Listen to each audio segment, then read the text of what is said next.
All right, today I'm going to give you guys tips on your first dance class. So I've been dancing for over 25 years, teaching for over 20, and just from my and everything I'm going to be sharing with you guys is just from my own experience as a teacher, as a student, from my own observations, my own experiences, and take whatever you will from this video.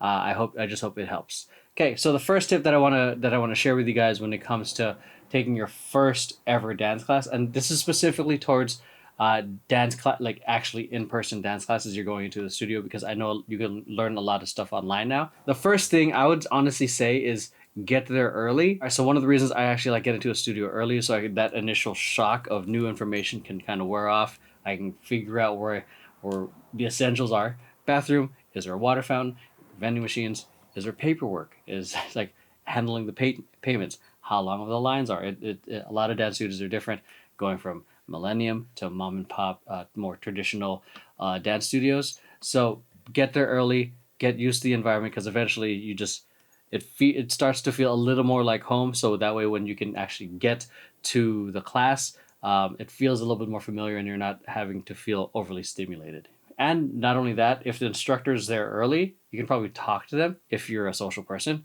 If not, you can probably just chill in the waiting area, and wait until the class starts. So the next tip is get a good spot, not in the back, preferably not in the back, especially if it's your first time, or if you are vertically challenged like myself. I'm a 5'3" guy, and I usually fight my fight to try to be in the front because there's a lot of tall people around me. So. Uh, and I get why you'd want to go to the back, because you don't want to be seen. You don't want to make a fool of yourself. But honestly, going to the front, it's almost like a cheat code in regards to learning, because if you get even close to the front of the class, and you're near the teacher, and this is specifically for beginners because there's different etiquette for advanced classes, but if you get close to the teacher, you can actually like see yourself. You can look in the mirror, you can look at the teacher, look at yourself, look at the mirror. It's almost like you can see how you're moving along with the teacher. And also the teacher will, depending on the instructor, because not all instructors are great at giving feedback. If the instructor is student focused, they'll actually give you feedback, or they might slow things a little down, so that way you get some of the technical aspects of the dance.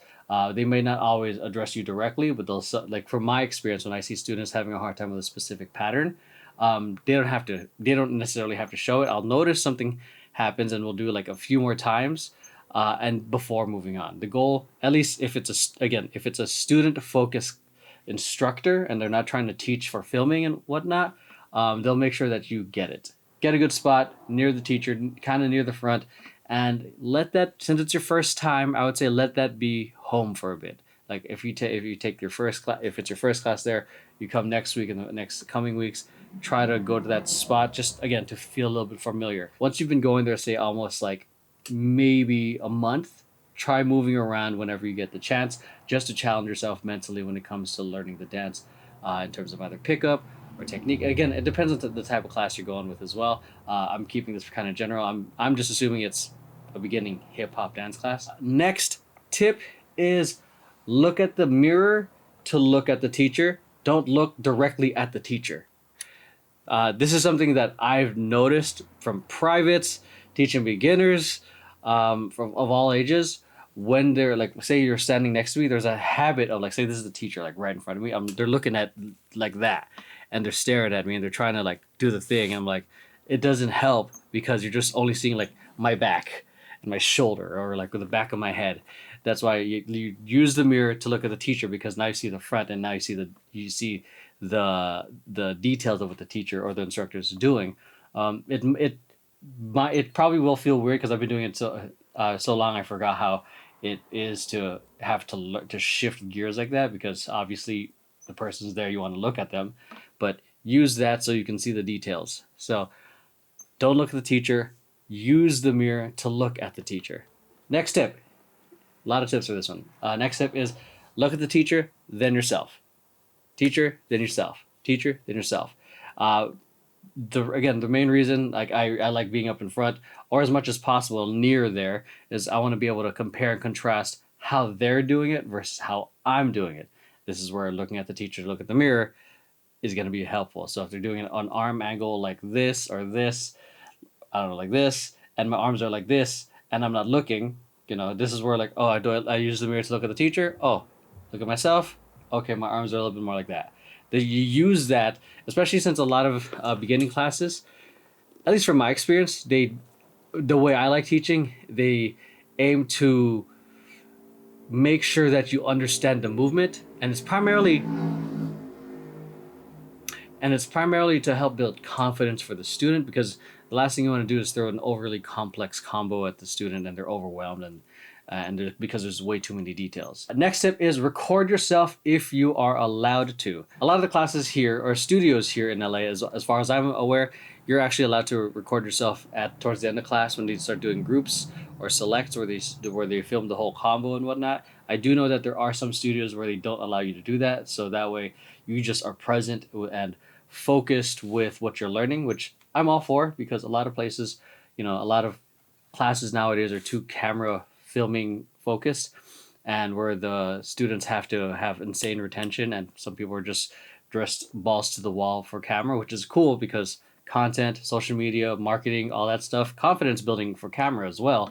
But if it's a student focused class, or very, very focused on training or technique, try to record yourself, because that's where you can actually start seeing the comparison of your growth. So if you record yourself and you say you have the video of the teacher doing it, if you can do a side-by-side grid kind of deal, you can see the difference of your own performance, of the execution, of how they did it versus how you do it.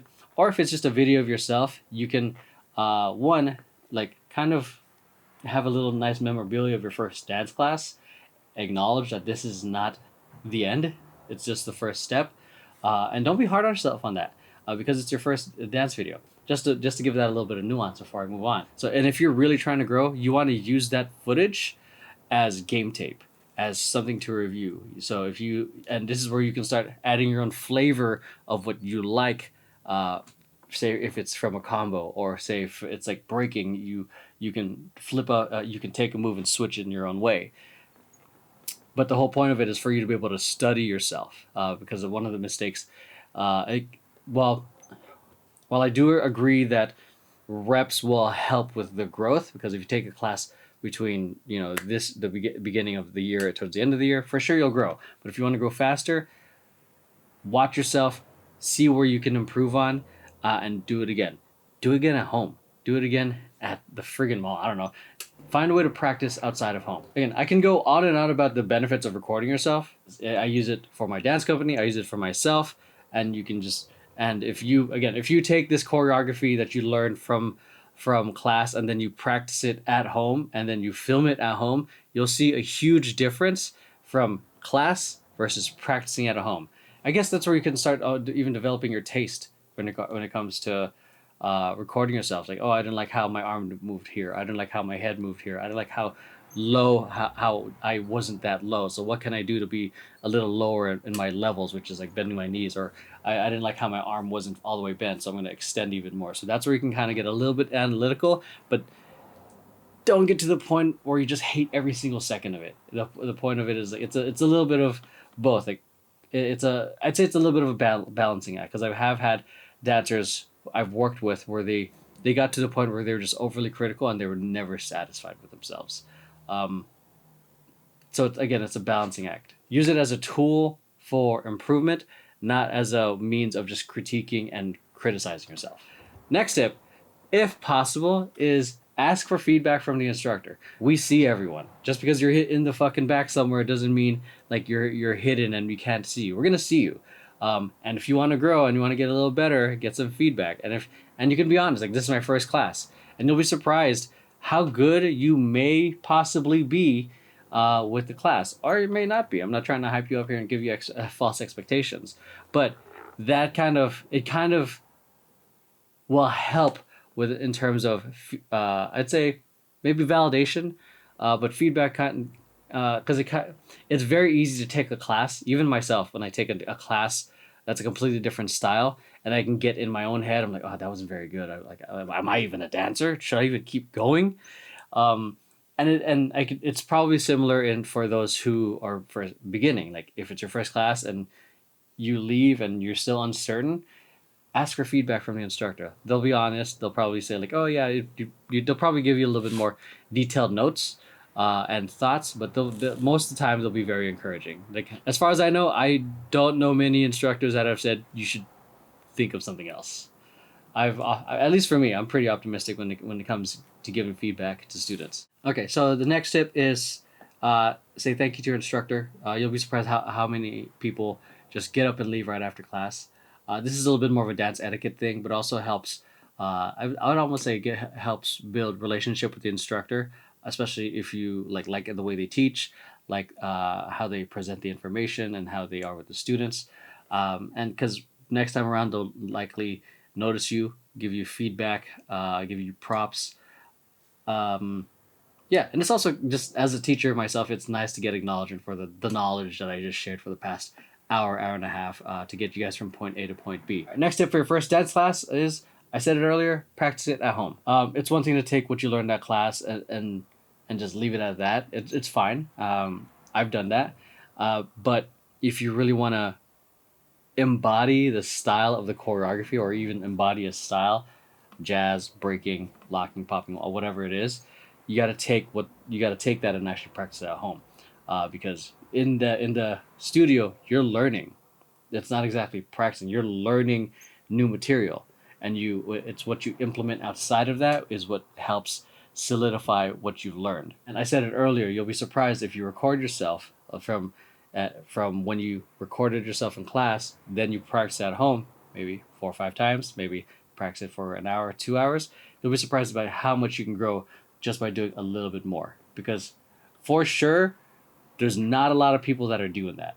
And if you're serious about trying to grow, you know, that's what I would suggest. Next tip for your first dance class, wear something that's appropriate for the class. So if you're gonna take a heels class, make sure you have the appropriate heels and don't show up in sneakers. Or if you're gonna take a hip hop class, I don't know. You can. I guess you can get away with jeans, but I don't know why you want to do that to yourself. Sweats, joggers are fine. Sneakers are fine. I've never really danced in running shoes, but whatever helps you move and give you proper range of motion. Workout clothing is fine because I know I've had a lot of students come in because they just use dance as a workout. But whatever helps you move comfortably. None of I know there are some classes in LA where people dress to the nines just to look apart, but even then, it's still breathable. It still lets them move. All right, so the color light just went out, and the whole apartment is currently experiencing a power outage. So Max and I figured we'd film today, so that's why we did a quick lighting change. So, all right, so this tip's a little bit more nuanced because it's not something I would exactly say for your first dance class, but you can totally do it if you want to do it to challenge yourself. It's something that I do in my class, regardless if it's your first time, third time, or a millionth time. It's move around the room. I know it's kind of different from the initial tip that I shared which is find a spot that you feel comfortable with. Again, the whole point of that is for you to get comfortable being there at the studio, if getting used to the space.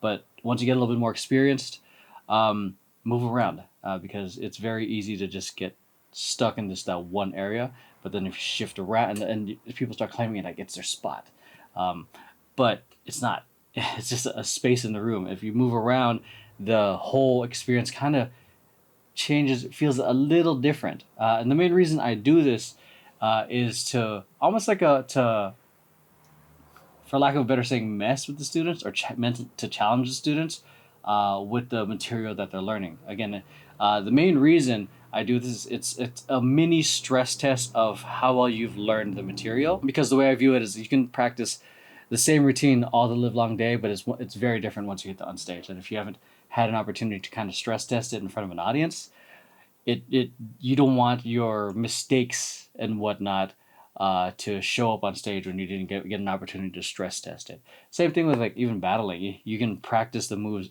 all the livelong day at a session by yourself or whatnot, but it's different when you actually go to a jam. You want to have almost like a proxy before the actual thing. So practice battle with your friends. So this is how I kind of view it. It's a mini stress test before picking groups. So I have the students move around. If they're on stage right, they go to the left side of the room. from the front to go to the back. Again, mentally challenge it, because the experience then feels different, because now your brain has to reset and take in all the information from a different point of view. And again, that kind of challenges what you learned, and that's my working theory about it. But come by the end of the class, it should feel a little bit more familiar, because you've moved it around so much, and you did a handful of these stress test situations. That's again a little bit more nuanced. I wouldn't, if you're not comfortable doing it right off the bat for your first class, don't do it. But maybe I encourage you to do it by your third or fourth class. All right. This tip for your first dance class is pick a class that's appropriate for your level. There's been many classes I've taken, and I've also taught where it's a person's first time and it's an intermediate advanced class.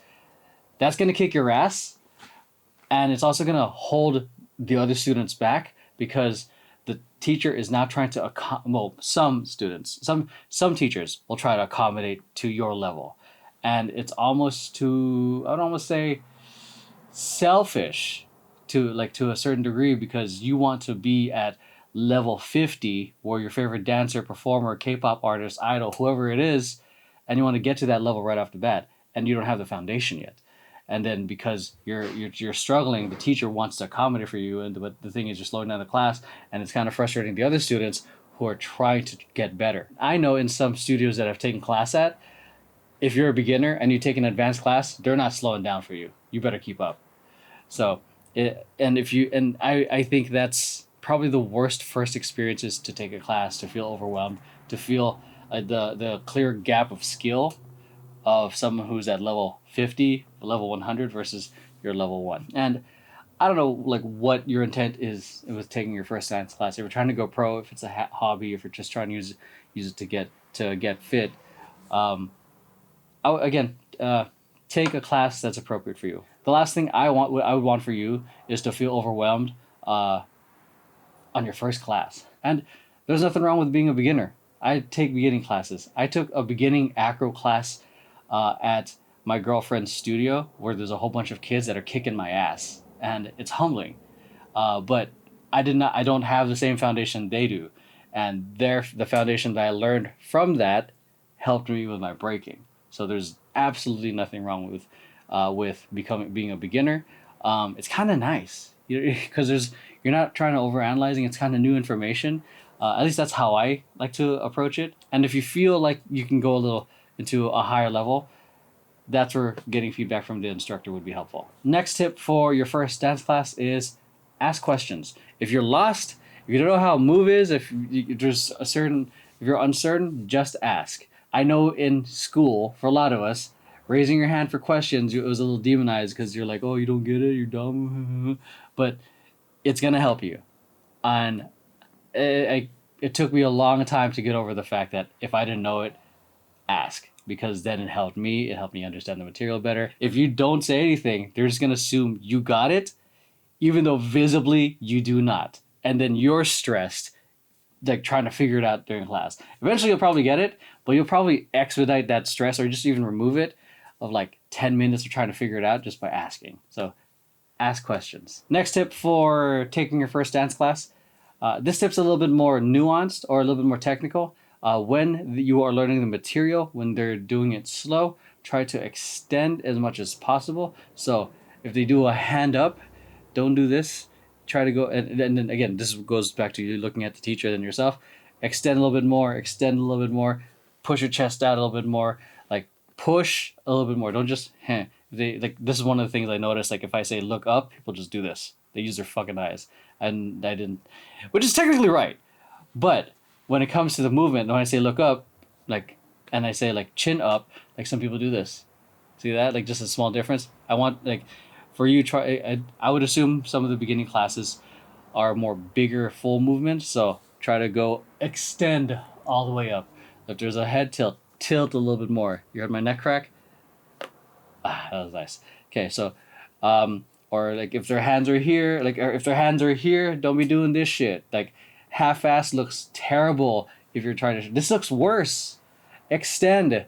Commit to going more with the movements. So when they're doing it slow, try to exaggerate the shapes a little bit more, because once the music hits, you have zero opportunity to think. You just got to do it, because the minute you start overthinking in the middle of a routine or some sort of technique combo that they gave you, you're going to get lost. So you want to get to a point where you want to start helping train that muscle memory. Last tip is accept that you're going to suck at first, unless you're godly talented. But most of you guys watching are probably going to be terrible at it, which is fine.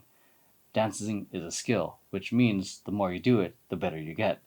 Well, I don't know what else more to add to that. Don't expect to dance like your favorite choreographer or dancer or even K-pop idol after one class. Those people went through years and years and years of training. No one saw that part. No one glorifies that part, because that's the part where it's tedious, it sucks, it can be frustrating, but it is part of the process in getting better. That goes back to what you want out of dance. So are you trying to be professional? Are you trying to do it as a hobby? Are you trying to do it for fitness? Either way, you're starting at level 1 and it might not be good. So accept that that's a reality. But with, I would say, almost 20 classes, 20 sessions, you'll get there. You'll see noticeable improvement, which is why I again encourage you guys to get feedback from the instructors. Film yourself if you can. Practice at home, because these are small things that'll help you grow with clear direction versus I go to class, I hope I'm getting better with my little sticks. My arms end in stupid little sticks. That's it. That's all the tips I have right now off the top of my head. There's a handful of them. I hope you guys found it useful. Comment down below what your favorite tip was, and if you guys happen to take these tips and apply it to your own experience in class, let me know, because I'd love to hear from you guys. That's it. Hope you guys enjoyed. Keep moving and grooving. I'll see you guys in the next video.